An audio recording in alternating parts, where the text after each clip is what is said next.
Vamos a ir a la palabra de una vez y en Mateo capítulo 6, el versículo 12 va a ser nuestro punto de partida, la base de la meditación del día de hoy.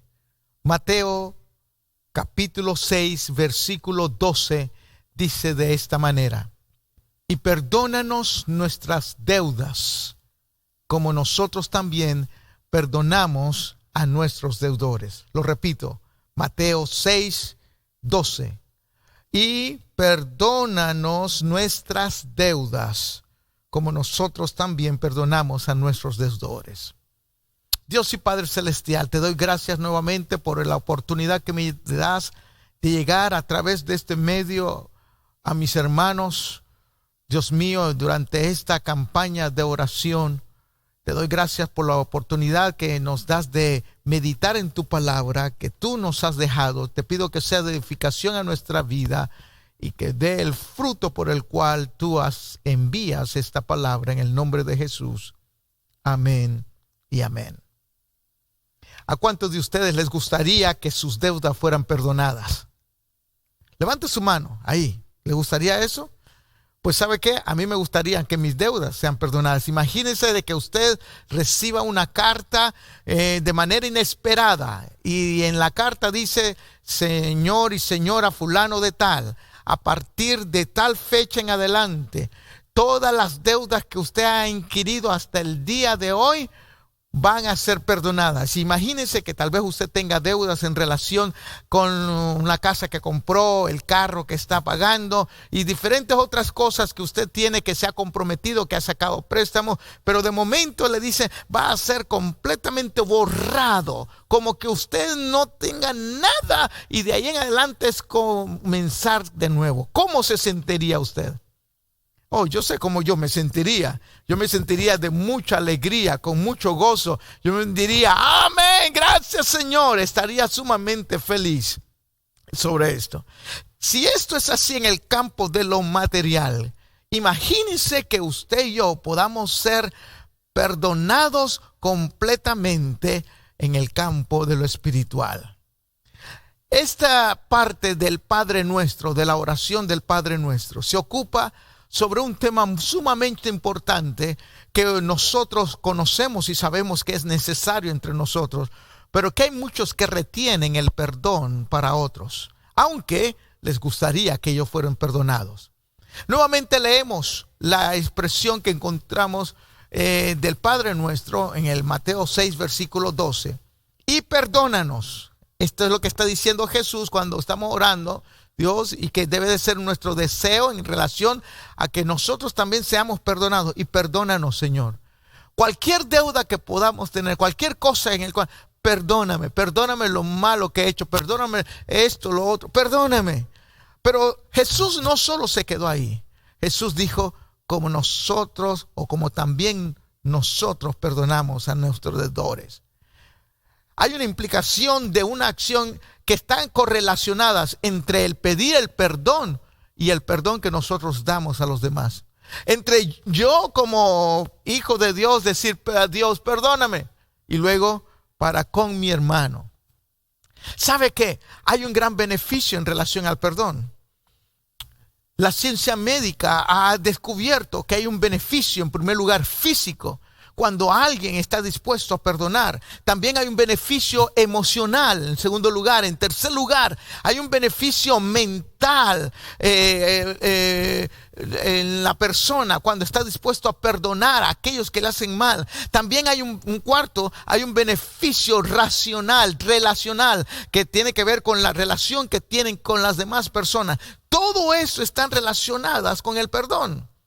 Hay muchos que están enfermos y los doctores no encuentran las razones, resultados del problema físico, y todo está, en muchas ocasiones, he conocido algunos casos que está relacionado con el odio, el rencor que alguien ha tenido o tiene para con otra persona.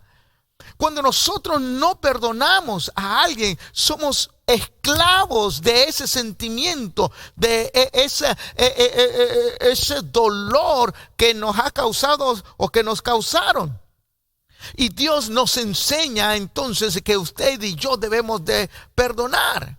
Además de haber un beneficio físico, emocional, mental, relacional, también hay un beneficio espiritual cuando usted y yo entendemos esta área del perdón y estamos dispuestos a perdonar. Hay 4 áreas que debemos de tener en cuenta cuando hablamos del perdón. Hay 4 áreas de que usted y yo debemos de estar conscientes y debemos de estar ejerciendo en este perdón. La primera área, todas estas áreas las encontramos muy claramente en las Sagradas Escrituras. Y por eso es que quiero mencionar estas, cuando menos las 3 primeras, y luego ocuparme un poco más en relación a la 4ª área, que creo que tiene mucho que ver con lo que Jesús quiso decir cuando expresó en la oración del Padre Nuestro: y perdónanos nuestras deudas como nosotros también perdonamos a nuestros deudores. La primera área en la cual nosotros debemos estar conscientes del perdón, y la Biblia habla muy ampliamente de ello, es el perdón que usted y yo recibimos acerca de Dios. En Primera de Juan, capítulo 1, en el versículo 9, Primera de Juan, capítulo 1, versículo 9, dice de esta manera: si confesamos nuestros pecados, Él es fiel y justo para perdonar nuestros pecados y limpiarnos de toda maldad. Y esto es una de las áreas hermosas que nosotros podemos disfrutar. Ya no debemos de llevar la culpabilidad encima nuestra que el pecado origina, porque el que vive en pecado está lleno de culpa y entonces está apartado de Dios. Pero aquel que se acerca a Dios y pide perdón y acepta a Jesucristo como su Salvador, pide que lo limpie de su pecado, entonces somos perdonados por Dios, porque la paga del pecado es muerte, mas la dádiva, lo que Dios ofrece, el perdón de Dios, es vida eterna. Eso entonces debiera de llevarnos a buscar a todos nosotros el poder ir y decir: Dios, perdóname de cada uno de mis pecados. Porque el que no recibe el perdón de Dios, el que no recibe el perdón de Dios, está condenado a vivir apartado de Él por la eternidad. Mire lo que dice en Segunda de Crónicas, capítulo 7, el versículo 14. Si se humillare mi pueblo, sobre el cual mi nombre es invocado, y oraren y buscaren mi rostro y se convirtieren de sus malos caminos. ¿Qué es eso? Lo que está diciendo es: si mi pueblo, está diciendo Dios, si mi pueblo está buscándome a mí y desean las cosas mías, entonces se aparten de hacer lo malo, si comiencen a orar y piden perdón de todo lo que ellos han hecho y se arrepienten de ellos y me buscan a mí, Dios ha prometido lo siguiente. Dice que además si nos apartamos de nuestros malos caminos, dice el mismo pasaje en Segunda de Crónicas 7:14, entonces yo oiré, dice Dios, yo oiré desde los cielos y perdonaré sus pecados y sanaré su tierra. Esto es algo que usted y yo debemos de estar anhelando, porque entonces implica de que el pecado ha venido a traer muchas cosas que nos afectan en relación al ambiente en que vivimos. Muchas de las cosas que nos afectan en el campo de lo natural, en el campo de la tierra, las consecuencias que suceden a nuestro alrededor, es consecuencia del pecado en que el mundo está viviendo. Pero cuando el pueblo, cuando la gente busca de Dios, se aparta de sus malos caminos y se aparta de vivir lo malo, se humilla delante de Dios, invoca al Señor y dice: yo quiero vivir para ti. Entonces, dice Dios, yo voy a oír desde los cielos, perdonaré sus pecados. Pero no solo nomás perdonar nuestros pecados, sanará nuestra tierra. Ojalá que qué bueno sería que todos entendiéramos esta área. Otra de las áreas en relación al perdón es que además de recibir perdón por nuestros pecados, sabe de que hay muchos que tienen que pedir perdón a Dios. Porque hay muchos que le han echado la culpa a Dios de los males que están viviendo. A muchos le han echado la culpa a Dios de las cosas que le están afectando. Y tenemos que llegar a un momento, entender que la Biblia dice claramente, de Dios no vienen las cosas malas. Dice más bien, todo don perfecto, toda dádiva proviene del Padre nuestro, del Dios del cielo. Toda buena dádiva, todo regalo bueno, toda cosa buena proviene de Dios. Y hay muchos que no van a la iglesia. Muchos no quieren saber nada de Dios porque le han echado la culpa a Dios de su condición de salud. Le han echado la culpa a Dios de su condición económica o de su pobreza. Le han echado la culpa a Dios de todos los males. ¿No se ha fijado usted que cada vez que surge, que pasa algo malo en el mundo, le comienza a decir ¿dónde está Dios? Y le echan la culpa a Dios como si Él fuera el culpable. Debemos entonces nosotros pedirle perdón a Dios y decirle, Señor, no más, no te vamos a echar la culpa más a ti. Otra de las áreas, la número 3, en el cual debemos de entender cuando hablamos del perdón, es que hay muchos que tienen que perdonarse a sí mismos. Hay muchos que están viviendo esclavos de su pasado por lo que hicieron, lo malo que hicieron o lo bueno que dejaron de hacer o por lo que no hicieron.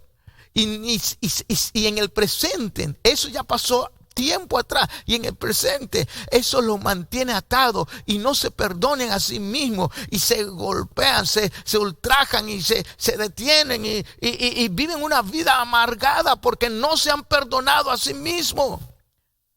Dios no quiere que vivamos de esta manera. Él ha ofrecido su perdón, Él ha ofrecido su gracia, Él ha ofrecido su misericordia. Y por eso es que Jesús dice, cuando tú busques de mí y me busques en oración, tú puedes entrar delante del trono de la gracia y decirle, oh Padre, perdóname, perdónanos.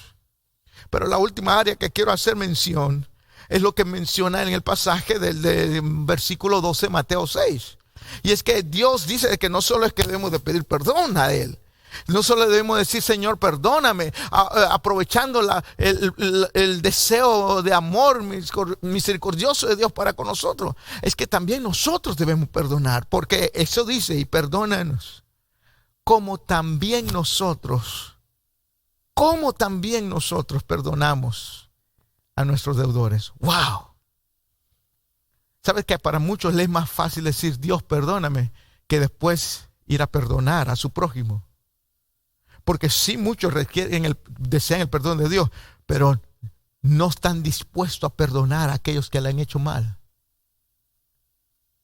Y Dios está uniendo lo uno y lo otro. ¿Quieres el perdón de Dios? Aprende a perdonar a tu prójimo para que nuestra oración sea efectiva. Esas cosas tienen que estar juntas la una de la otra. Vemos varios ejemplos en las Escrituras. En Génesis capítulo 50 encontramos cómo el gran hombre José perdonó a sus hermanos. La Escritura nos dice de que José fue vendido por sus hermanos. José, ¿se acuerda? El soñador, el que Dios le dio sueños y visiones y que era muy amado por su papá. Sus padres desarrollaron un odio, un rencor por él y pensaron de que José se creía más grande que ellos. Bueno, una serie de cosas. Trataron de matarlo. Por fin lo vendieron como esclavo y de ahí llegó hasta Egipto. Un muchacho que era bueno, un muchacho que no le hacía nada mal a nadie, fue a parar a Egipto como esclavo. Y estando ahí sufrió por muchas cosas, pasó por muchas cosas. Y el tiempo no me da, pero si gusta, usted puede leerlo en Génesis capítulo 50. Cómo él su vida fue desde una temprana edad, desde un muchacho, fue sufriendo poco a poco y llevando allá, vivió de esclavo cuando era libre. Sus propios hermanos lo hicieron, lo rechazaron. Luego le contaron sus hermanos una mentira a su padre diciendo que había sido un animal que lo había devorado en el campo.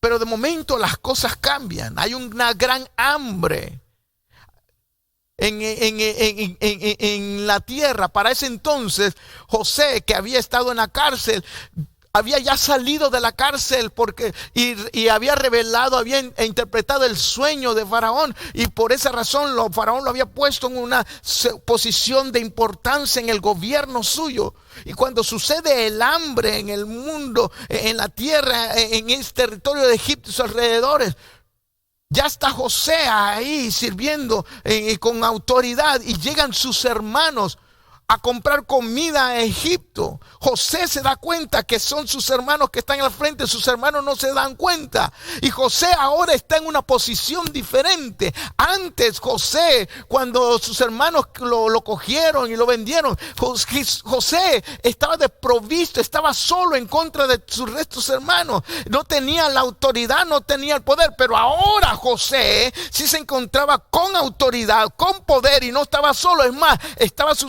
posición soldados en el cual él decía una palabra y obedecían y lo defendían.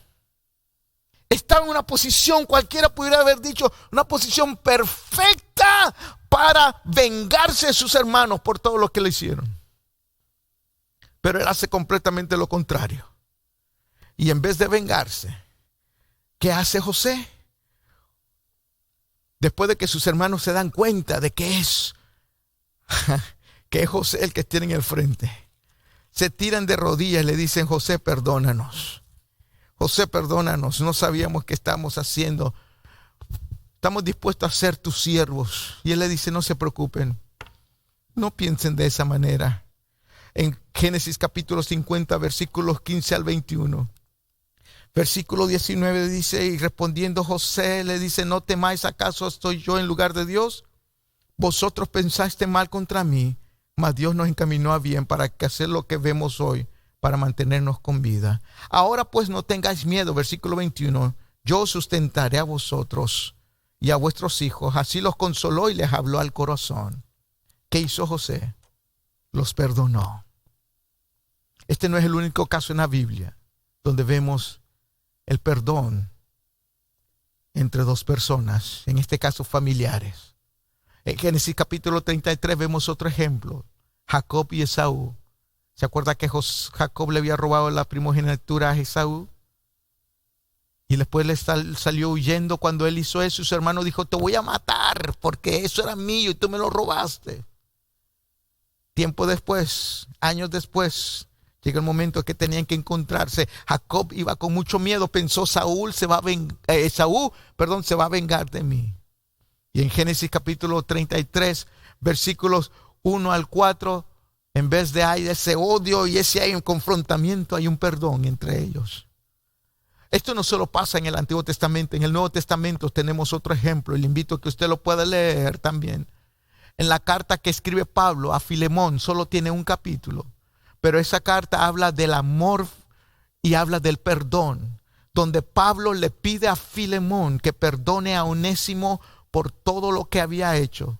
Y más bien, y Onésimo había salido huyendo de la casa de Filemón, y se encuentra en la cárcel con Pablo, lo evangeliza.